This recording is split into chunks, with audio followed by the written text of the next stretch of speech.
আপনারা পাল্লার প্রাইস সম্পর্কে জানতে চান, আমরা আসলে এক কথায় কেন উত্তর দিতে পারি না। কারণ হচ্ছে এই যে আমার পাশে দেখতে পাচ্ছেন, এটি একটি মেহগনি গাছ, এটি আরেকটি মেহগনি কাঠ, এটি আরেকটি মেহগনি কাঠ। এই যে তিনটা কাঠ আপনি দেখতে পাচ্ছেন, তিনটা কাঠের প্রাইস তিন রকম। একটার দাম 500, একটার দাম 800 থেকে 1000, আরেকটার দাম 1500 থেকে 2000 টাকা।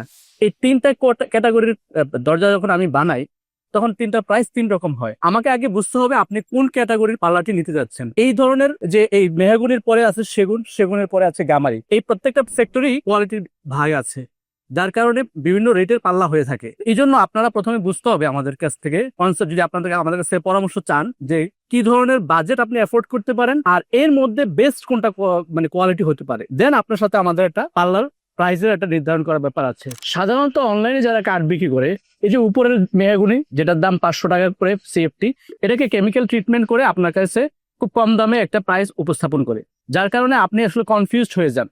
কিন্তু এই যারা জেনুইন ব্যবসায়ী, যারা লং টাইম বিজনেস করতে চায় এবং আপনার বাড়িতে লম্বা সময়ের জন্য একটি দরজা দিতে চায়, তারা কিন্তু আপনাকে 500 টাকা দামের দরজাটি দিতে চাইবে না। কারণ আমরা চাই আমাদের সুনাম, ব্যবসায়িক সুনাম এবং আপনার দরজার লংজিভিটি। তাই আপনার দরজার জন্য সরাসরি আমাদের সাথে যোগাযোগ করুন। প্রাইস না জানতে চেয়ে আমাদের সাথে যোগাযোগ করুন, বিস্তারিত আমরা ইনশাল্লাহ আপনাকে বুঝিয়ে বলবো। এতে করে আপনার সিদ্ধান্ত নিতে সুবিধা হবে। আসসালামু আলাইকুম রহমতুল্লাহ।